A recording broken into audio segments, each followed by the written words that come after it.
thoughts on coming off another 6 unbeaten matches now, going into a tough place to play against an opponent who's been fairly hot recently? Yeah, we just want to keep rolling, but we understand that we're playing one of the best teams in the league right now. They're hot, very efficient. They got some guys that can turn the game in their favor very quickly, both from an opportunistic standpoint, but also in transition.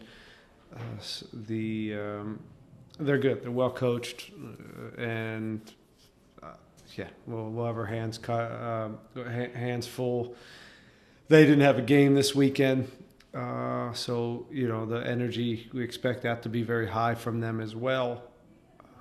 So tough task, but one, as I always say, we're looking forward to. All right, we'll start with Dustin. Go ahead. Hey, man. Hi, Dustin. Sorry. Hey, you mentioned it a little bit, but Keisha Orengo leading the Golden Boot race, what makes him so dangerous, and kind of what do you see from him as you guys prepare for them tomorrow? Well, he's been efficient. He's relentless. And like most good goal scorers, he understands. He has good relationships with players around him to provide service, and he also smells it. He understands where the ball is going to go. Again, that's one common trait with guys that score a bunch of goals. They have this ability to see what some others don't, and where the ball is going to be, and to arrive at that spot. And then he's, as I said, very efficient with finishing off his chances. And last one for me, I'll let the other guys go. I know Ponce is being unveiled tomorrow. It's July now, the transfer window coming up. Is there anything else that you, as the coach, are maybe looking to possibly do in the window at any certain positions? Oh, we'd like to keep adding, maybe one, maybe two more. So we're working on that daily, and Pat and Asher and the scouts are, they haven't stopped working. So they are, I would definitely anticipate one more, maybe two, but we'll see. You know how this goes. You've seen it. You think something's working out, and then it falls apart, or something's fell apart, and it comes back at the last second. So there's a little bit of a dance going, but we should hopefully add a piece or two. Thanks, man. Thanks. Herman, go ahead.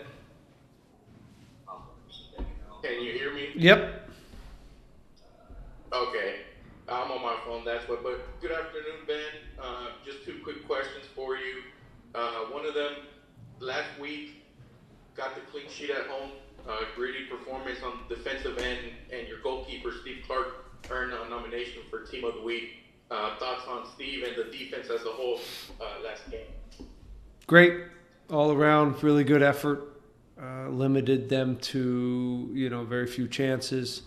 And the few that they had, they earned. They played some good stuff for those to develop.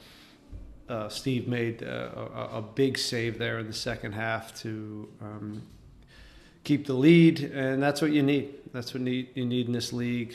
Charlotte's a good team, bunch of great attackers, and then they were bringing some guys off the bench that had real sauce too. So it was we're preaching being the best version of ourselves on the defensive end, and hoping that the offensive stuff takes care of itself. And we see that as a good recipe.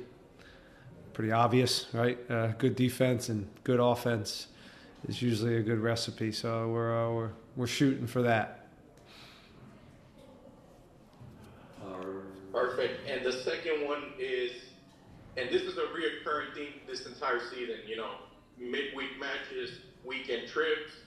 My question to you is your philosophy on making, rotation decisions. Do you trust the GPS data over what you see on the field, or it's based on player feedback, or just your philosophy on making those decisions to rotate players? It's everything. It's player feedback, it's tactics, it's GPS, it's history with the player.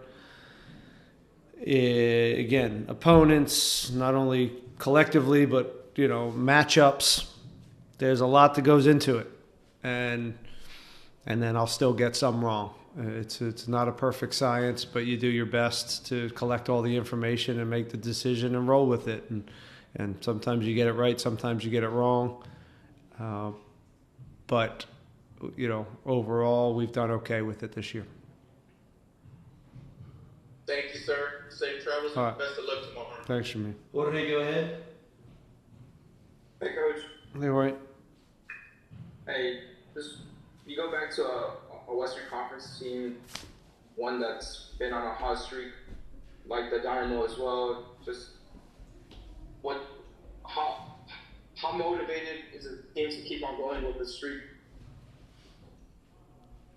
Well, we're motivated. We'd like to keep going.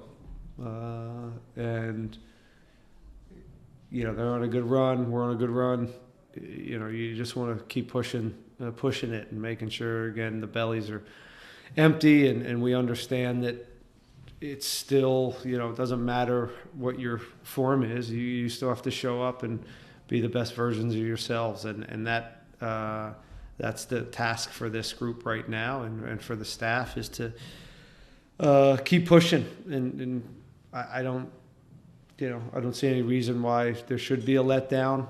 There will be, the fatigue aspect is real. It's disappointing again where we find ourselves playing a team that didn't have a game before us in a 3-game week. It seems like it happens a few times. I'm assuming it happens to everybody, but I haven't done that math. But it just seems like it's happening a lot. But that's what we have to, that's the challenge. Playing a good team on high energy. So we'll see. We'll see what we got. How much easier do your assistant coaches make your job? Yeah, they make my job easier. That's why I have them. Thanks, Coach. All right, Joey, go ahead. Hey, Ben, the LA Galaxy last match against Real Salt Lake, they went to their place, got a clean sheet. How much have you looked into that match as a kind of winning formula against Real Salt Lake? We've looked at it, and we've also looked at some other games that, where the teams have had success, and they're a handful. LA's a handful as well, but. On the ball, we're going to have to be sharp. We're going to have long stretches of possession and push them back. We're going to have to suffer at times. We're going to have to press them at the right moments and make sure the triggers are clear and make them uncomfortable. And we'll have to be extremely sharp in the transition moments because that more so than anything has I think, push them over the top to make them to really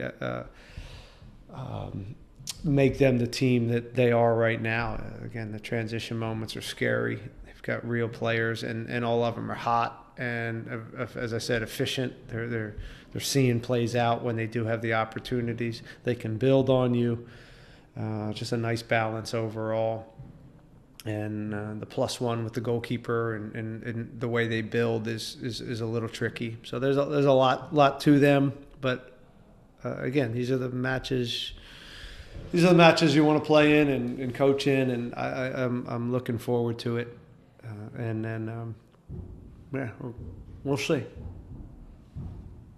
Hector was named to the All-Star team yesterday. How much of an importance is that to the group, and do any of the guys who maybe didn't make the team use that as a motivator for the rest of the season? Oh, I don't know how much stock the guys put in that didn't make it. I think we could have had a few defenders, or thought Steve had a good year and a few defenders as well. So I don't know. I don't get caught up in that. Hopefully they don't get caught up in it too much. But Hector's deserving because he's an incredible player, and even if he had 3 or 4 games this year, I think he's still someone you would want in an event like that, both from the way he plays and his personality and who he is. So the All-Stars, it's complicated. It's not always, it's always complicated.